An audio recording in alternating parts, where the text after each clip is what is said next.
Assalamualaikum warahmatullahi wabarakatuh. Perkenalkan, nama saya Ade Rayhan Azhar. Saya merupakan mahasiswa Universitas Islam 45 Kota Bekasi. Di sini saya akan membahas 3 soal fisika. Yang pertama itu berkaitan dengan hukum Coulomb. Sedikit penjelasan apa itu hukum Coulomb. Hukum Coulomb adalah hukum fisika yang menjelaskan gaya elektrostatik antara kedua benda bermuatan listrik, yang menyatakan gaya itu tarik-menarik atau tolak-menolak.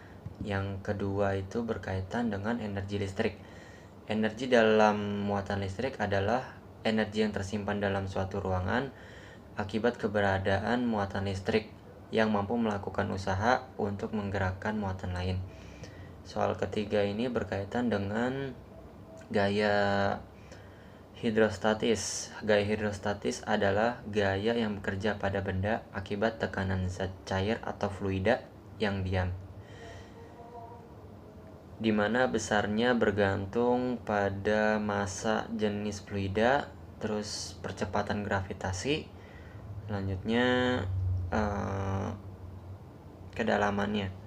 Oke, soalnya itu dua buah benda bermuatan listrik tidak sejenis tarik-menarik dengan gaya sebesar F. Jika jarak kedua muatan dijauhkan menjadi 4 kali, maka gaya tarik-menarik antara kedua muatan menjadi berapa?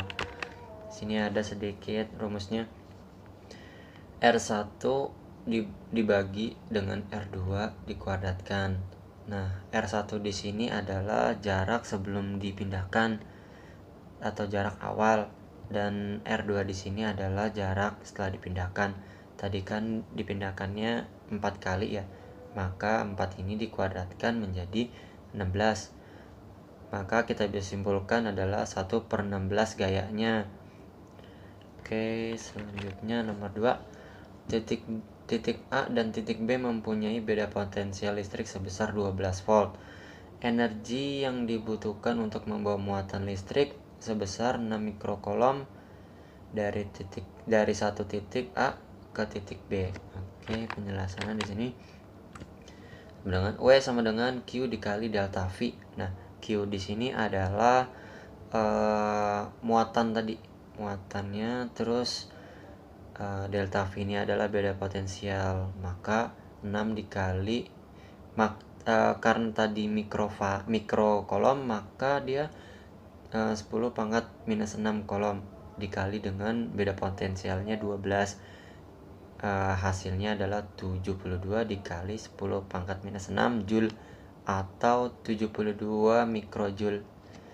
Oke, yang terakhir ada sebuah bendungan yang lebarnya W berisi air setinggi D. Hitunglah gaya total horizontal yang diterima oleh air pada dinding bendungan. Karena di sini tidak ada keterangan nilainya, maka kita review saja rumusnya. Nah, di sini ada F sama dengan setengah dikali P dikali G dikali W dikali D kuadrat.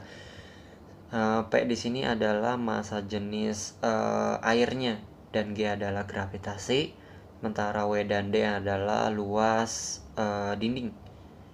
Oke, kesimpulannya adalah gaya listrik antara dua muatan dipengaruhi oleh jarak antara muatan. Jadi, contohnya kayak misalnya sisir kita gosokkan ke rambut, terus kita potong-potong kertas, kita tempelin ke kertas.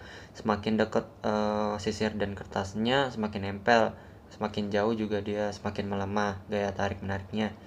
Yang kedua ada energi listrik bergantung pada besar muatan dan beda potensial yang diberikan. Contohnya charger handphone.